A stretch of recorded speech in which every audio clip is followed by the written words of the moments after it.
Selama masa pandemi COVID-19, kegiatan belajar mengajar harus tetap berjalan. Untuk mengetahui dan memonitor kompetensi siswa, guru perlu melakukan asesmen diagnosis. Asesmen ini dilakukan secara berkala di setiap awal pembelajaran. Hasil diagnosis asesmen ini menjadi acuan bagi guru dalam menetapkan materi pembelajaran berdasarkan kompetensi rata-rata kelas. Ibu Ani adalah guru kelas 5. Menjelang tahun ajaran baru, Ibu Ani menyiapkan materi asesmen diagnosis untuk seluruh siswa di kelasnya. Ada beberapa prinsip pelaksanaan asesmen diagnosis dan pembelajaran adaptif yang perlu diperhatikan.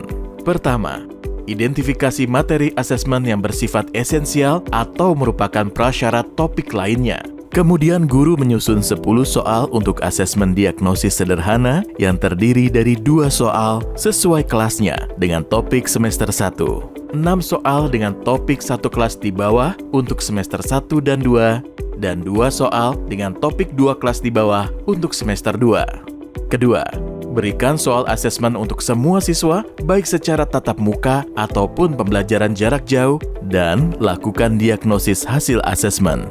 Ketiga, berdasarkan hasil diagnosis asesmen, bagi siswa menjadi 3 kelompok berdasarkan kompetensi rata-rata.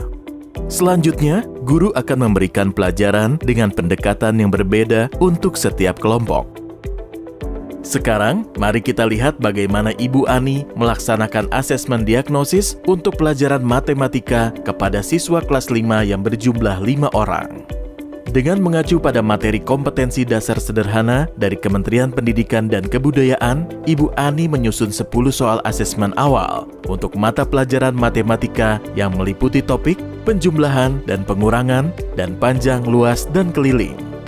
Selanjutnya, Ibu Ani akan memilih soal dengan topik-topik tersebut yang terdiri dari 2 soal kelas 5 semester 1, 6 soal kelas 4 semester 1 dan 2, dan 2 soal kelas 3 semester 2.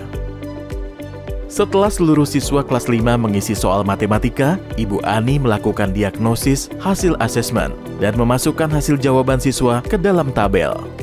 Siswa yang berhasil menjawab pertanyaan dengan benar akan diberi angka 1, dan yang menjawab salah akan diberi angka 0. Setelah masing-masing siswa dinilai, Ibu Ani perlu menghitung rata-rata kelas. Hasilnya, rata-rata kelas siswa kelas 5 adalah 6,2.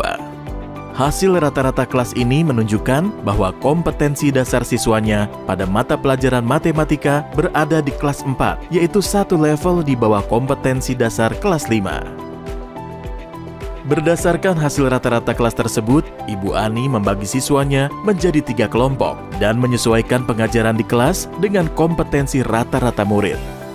Siswa dengan rata-rata kelas akan diajar oleh Ibu Ani sebagai guru kelas 5.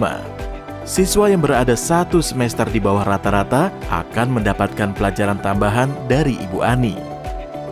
Siswa yang berada 2 semester di bawah rata-rata akan dititipkan ke guru kelas di bawahnya atau membuat kelompok belajar yang didampingi orang tua atau pendamping lainnya yang relevan. Ibu Ani akan melakukan asesmen diagnosis sederhana ini secara berkala setiap bulan. Hasil asesmen berguna untuk melakukan adaptasi materi pembelajaran sesuai tingkat kemampuan siswa kelas 5 yang diajarnya.